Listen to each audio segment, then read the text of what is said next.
عن عبد الله بن عباس رضي الله عنهما قال لو أن الناس غضوا من الثلث إلى الربع فإن رسول الله صلى الله عليه وسلم قال الثلث والثلث كثير.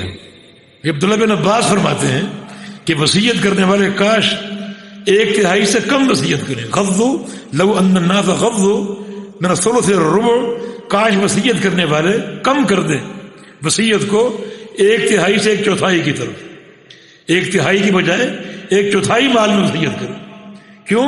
کیونکہ رسول اللہ علیہ وسلم فرمایا تھا کہ ثلث ایک تہائی میں وصیت کر سکتے ہو مگر ایک تہائی زیادہ ہے، بہتر اس سے کم کرو.